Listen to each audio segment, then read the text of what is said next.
Hello students. हम यहाँ पे बात कर रहे थे कोलराउश के नियम की। ठीक है, तो कोलराउश एक साइंटिस्ट है जिसने ये कहा था दुर्बल वैद्युत अपघट्य की अनंत अनुता पर मोलर चालकता कैसे ज्ञात करते हैं। हमने पहले बताया था बहिर्वेषण विधि, एक्स्ट्रापोलेशन द्वारा दुर्बल वैद्युत अपघट्य की अनंत अनुता पर मोलर चालकता ज्ञात करना पॉसिबल नहीं है, संभव नहीं है। ठीक है ना, वो प्रबल वैद्युत अपघट्यों के लिए है। ठीक, तो अब जो चीज संभव नहीं है उसको संभव कैसे किया कोलराउश ने, उसके बारे में हम यहाँ पे बात करेंगे। संभव क्यों नहीं था बेटा, पहले वो सुन लीजिए आप। क्योंकि दुर्बल वैद्युत अपघट्य है जो आंशिक रूप से जिनका आयनन होता है, और अगर हम उसकी तनुता को बढ़ाएंगे, मतलब कि अगर हम उसको डाइल्यूट करेंगे तो एक तो दुर्बल वैद्युत अपघट्य आयनन की मात्रा और ही कम है, और तनुता बढ़ा देंगे तो वो आयनों की मात्रा उसमें नगण्य मान ली जाती है, नगण्य हो जाती है। ठीक है, इसलिए यहाँ पे आता है कोलराउश का नियम। तो कोलराउश का नियम क्या है, सुन लीजिए बेटा पहले। कोलराउश का नियम, कोलराउश नियम। ठीक है, कोलराउश ने क्या कहा था मैं समझाता हूं पहले। ये है कोई भी विलयन, है ना, ये विलयन है ए और बी।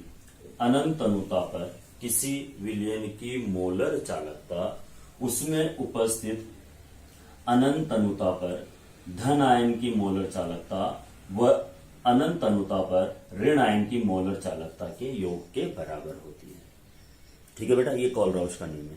जैसे सपोज करो मुझे यहाँ पे NaCl की निकालनी है, हालांकि NaCl दुर्बल वैद्युत अपघट्य नहीं है, लेकिन फिर भी अगर मैं आपको समझाऊं तो ये धन आयन की मोलर चालकता और ये ऋण आयन की मोलर चालकता का योग होती है।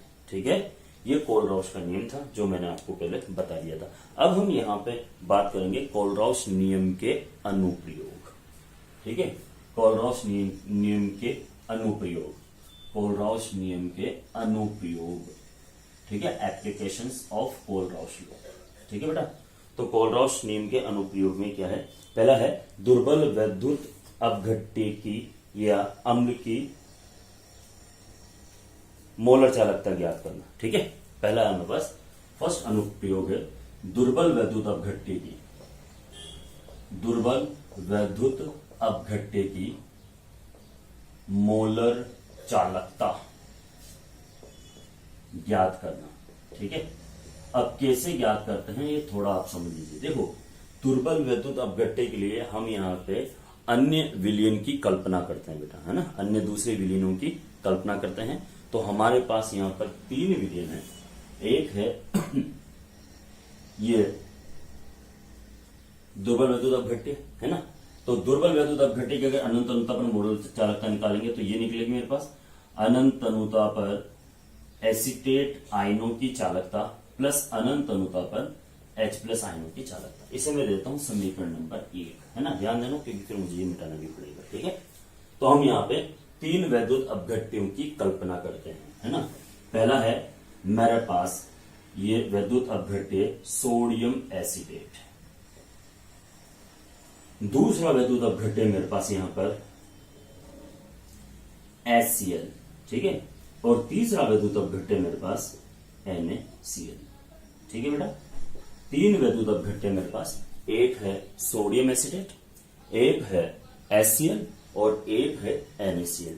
और इन तीनों वैद्युत अपघट्य के माध्यम से हम दुर्बल अम्ल है, ठीक है, एसिटिक एसिड या दुर्बल वैद्युत अपघट्य बोल दीजिए, उसकी अनंत अनुता पर मोलर चालकता ज्ञात करेंगे यहां पर। ठीक है बेटा, सामने देखिए, अगर मैं इस पर कोलराउश का नियम लगाता हूं तो क्या होगा बेटा, अनंत अनुता पर एसीटेट आयनों की चालकता प्लस अनंत अनुता पर सोडियम आयनों की चालकता। इसको दे दो समीकरण नंबर 2। ओके, इधर जाओ, अगर इसके ऊपर मैं कोलराउश का नियम लगाता हूं तो अनंत अनुता पर H+ आयनों की सांद्रता प्लस अनंत अनुता पर Cl- आयनों की सांद्रता। इसको दे दो बेटा समीकरण नंबर 3। ठीक है, अगर मैं इसकी बात करता हूं तो अनंत तनुता पर Na+ आयनों की सांद्रता प्लस अनंत तनुता पर Cl- आयनों की सांद्रता। इसको दे दो समीकरण नंबर 4। इसको दे दो समीकरण नंबर 4। ठीक है, आ गए आपको यहां पे बात समझ में। अब हमें यहां पे करना क्या है, ठीक है, अब हमें यहां पे करना क्या है सिर्फ वो समझना आपको।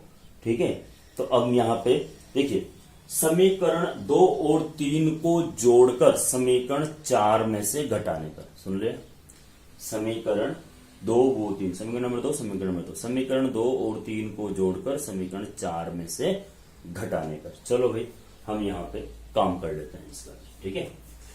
ये समीकरण नंबर 1 को ध्यान रखना, मैं लिख रहा हूं यहां पे समीकरण 2 व 3 को जोड़कर समीकरण 4 में से घटाने पर, ठीक है। समीकरण 2 व 3 को जोड़कर समीकरण 4 में से घटाने पर जोड़ देते हैं हम यहां पे। ये अनंत अनुता पर एसिटिक अम्ल की चालकता, एसिटिक आयनों की चालकता प्लस अनंत अनुता पर सोडियम आयनों की चालकता प्लस अनंत अनुता पर H प्लस आयनों की चालकता और अनंत अनुता पर Cl माइनस आयनों की चालकता माइनस अनंत अनुता पर Na प्लस आयनों की चालकता प्लस अनंत अनुता पर Cl माइनस आयनों की चालकता, ठीक है बेटा, ये मैंने जोड़ दिया। अब देख लीजिए, Na से Na कैंसिल हो जाएगा, Cl से Cl कैंसिल हो जाएगा। अब बचा क्या है, अब बचा क्या है देखिए, बचा है मेरे पास यहां पर अनंत अनुता पर एसीटेट आयनों की चालकता प्लस अनंत अनुता पर H प्लस आयनों की चालकता, ठीक है। और यही है हमारी समीकरण नंबर 1। तो यहाँ पे किसी भी दुर्बल वैद्युत अपघट्य की अगर हम अनंत अनुता पर मोलर चालकता निकालेंगे तो एक लवण और उससे बना हुआ उस दुर्बल अम्ल वो प्रबल क्षार का लवण और एक 2 अन्य वैद्युत अपघट्य लेंगे, तब जाके हम यहाँ पे आराम से अनंत अनुता पर दुर्बल वैद्युत अपघट्य की मोलर चालकता निकाल सकते हैं, ठीक है भाई। ये आपको सब समझ में आ रहा है, कंप्लीट। ये इसका पहला है, देख लीजिए आप एक बार वो, ठीक है। फिर हम यहाँ पे सेकंड अनुप्रयोग की बात करेंगे।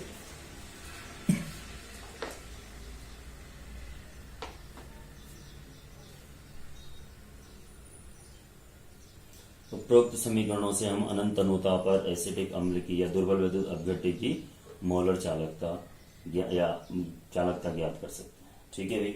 चलो जी, अब हम यहाँ पे आगे की बात करेंगे थोड़ी सी। दूसरा अनुप्रयोग, ठीक है, सेकंड एप्लीकेशन ऑफ कोर।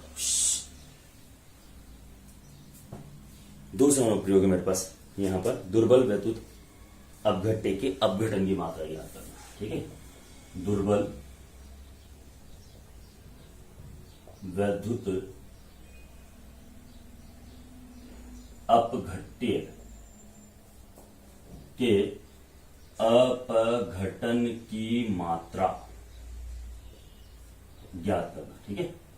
देखो बेटा, अपघटन की मात्रा होती है अल्फा, है ना, तो आपको सिर्फ एक लाइन याद करनी है और कुछ भी याद नहीं करना है, ठीक है। अनंत तनुता पर मोलर चालकता व मोलर चालकता का जो अनुपात है उसे बोलते हैं अपघटन की मात्रा अल्फा, ठीक है। तो मेरे पास फॉर्मूला है अल्फा बराबर lambda m infinite upon lambda m. अनंत तनुता पर, ठीक है,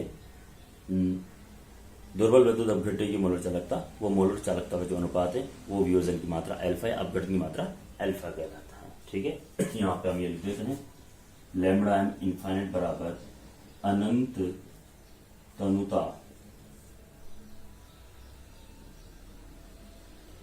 पर मोलर चालकता, मोलर चालकता, ठीक है। और लैम्बडा एम बराबर क्या है, मोलर चालकता, मोलर चालकता से आणविक मोलर चालकता भी लिख सकते हैं। और अल्फा बराबर क्या बेटा यहाँ पे वियोजन की मात्रा, अल्फा बराबर है यहाँ पर वियोजन की मात्रा, ठीक है। चलो जी, अब एक और दिया हुआ है यहाँ पर तीसरा अपघटन स्थिरांक ज्ञात करना, ठीक है। ये दो अनुप्रयोग हो बेटा। तीसरा अनुप्रयोग है हमारे पास यहाँ पर, तीसरा देखो हम यहाँ पे लैम्बडा एम का फॉर्मूला भी हमारे पास है ना, लैम्बडा एम इक्वल्स टू क्या इंटू वी या लैम्बडा इक्वल्स टू, है ना, और अनंत अनुता पर। मैं इसमें एक चीज और ऐड कर देता हूँ, अभी जो मैंने यहाँ पे फॉर्मूला लिखा था lambda m infinite upon lambda m, ठीक है, हम दोनों के मान जानते हैं। लैम्बडा एम का मान होता है के इंटू 1000 अपॉन सी या के इंटू वी, है ना। ओके, और लैम्बडा एम का मतलब होता है अनंत अनुता पर धन आयन की चालकता प्लस अनंत अनुता पर ऋण आयन की चालकता। दोनों मान उठाकर भी हम यहाँ पे लिख सकते हैं के इंटू 1000 अपॉन सी अनंत अनुता पर धन आयन की चालकता प्लस अनंत अनुता पर ऋण आयन की चालकता। ये फॉर्मूला लिखा होता है, क्योंकि बहुत सी बार क्या होता है के का मान और सी का मान दिया होता है और अल्फा पूछ लिया होता है किसी भी आयन के लिए, तब हम सोचते हैं कि यार कहां से फॉर्मूला है, यहां से निकल गया है जो आपके सामने। ठीक है, चलो जी।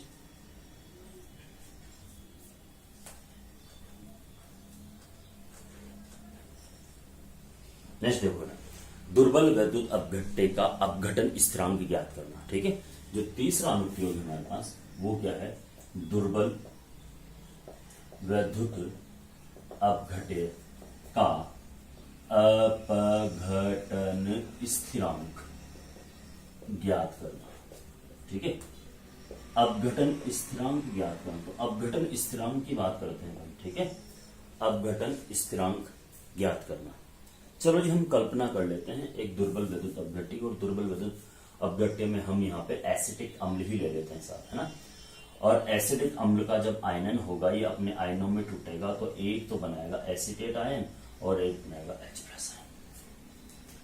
प्रारंभ में इसका 1 मोल है बेटा, तो ये 0 मोल होगा।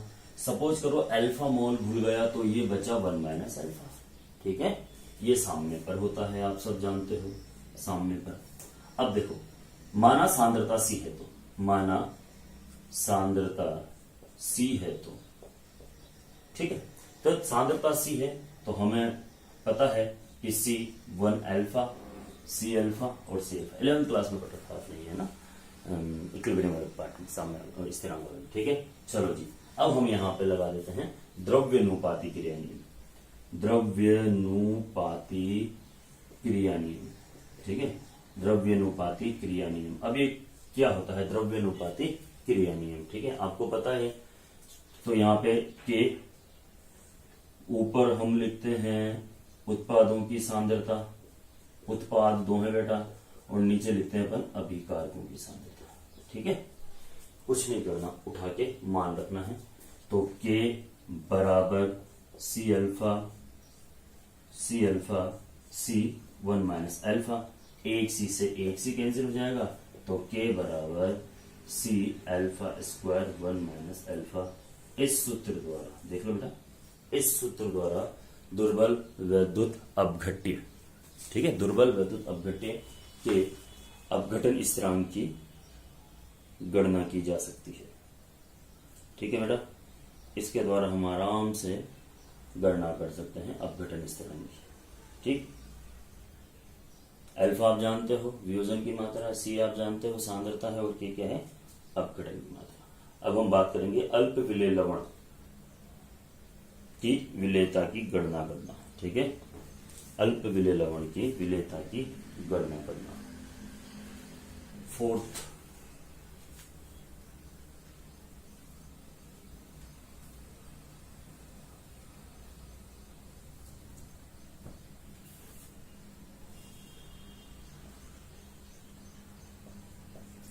अल्प विलेय जो हैवी सॉल्ट होते हैं, बेरियम का सल्फेट है, लेड का सल्फेट है, ठीक है ना, उनके बारे में बात करेंगे। अल्प विलेय लवणों की मोलर चालकता, ठीक है, ज्ञात करना। तो इनकी हम मोलर चालकता की गणना करेंगे अल्प विलेय लवणों के लिए। ठीक है, या विलेयता, अल्प विलेय लवणों की विलेयता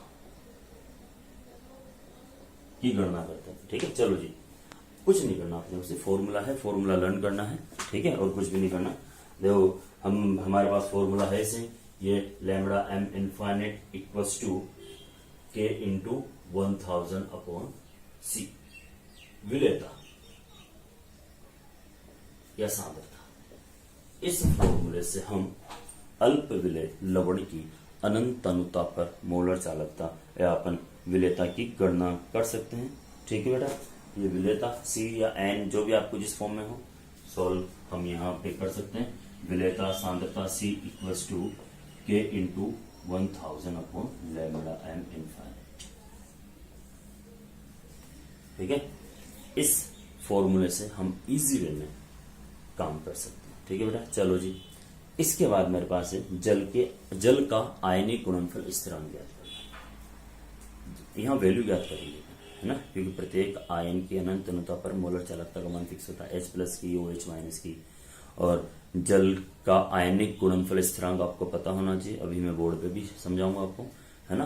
तो उसी के बारे में हम यहाँ पे थोड़ी सी चर्चा करेंगे। ठीक है, चलो जी, बात करते हैं आप लोगों से नेक्स्ट पॉइंट में। ठीक है, जल का आयनिक गुणनफल स्थिरांक ज्ञात करना, KW। ठीक है बेटा, तो हम जानते हैं 5th अनुप्रयोग, जल का आयनिक गुणनफल स्थिरांक। हम जानते हैं जल का आयनन होता है तो H+ और OH- में टूटता है। ठीक है, और हम यहां पर द्रव्यानुपाती क्रिया नियम लगाते हैं तो H+ आयनों की सांद्रता और OH- आयनों की सांद्रता और इस जल की सांद्रता, हमें पता है 1 लीटर जल की सांद्रता फिक्स होती है 55.5 होता है। ठीक है, तो यहाँ पे हम ये के जल अपघटन स्थिरांक K × H2O बराबर होता है KW। ठीक है, तो KW बराबर H+ आयनों की सांद्रता और OH- आयनों की सांद्रता। KW को जल का आयनिक गुणनफल स्थिरांक बोलते हैं, और 25 डिग्री सेल्सियस तापमान पर शुद्ध जल या अशुद्ध जल में H+ आयनों की सांद्रता और OH- आयनों की सांद्रता का मान पर आयन फिक्स होता है, इसलिए हम KW का मान लिखते थे, है ना, 10 की घात -14। ठीक है ना, ये KW का मान होता था। अब हम इसके ऊपर अप्लाई करेंगे, इन दोनों का जो मान है बेटा वो फिक्स होता है अनंतनों, मतलब H+ आयनों की जो सांद्रता का मान है, ठीक है, निश्चित तापमान पर, वो होता है 339.8, और H+ आयनों OH- आयनों की सांद्रता का मान होता है बेटा 198.5।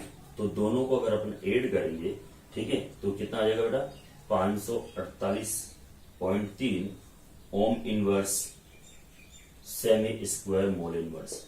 ठीक है, ये लैम्ब्डा एम का मान हो गया हमारे पास, किसका, ये है अनंत अनुता पर इन दोनों का मान। ठीक है, अभी इसमें एक पार्ट और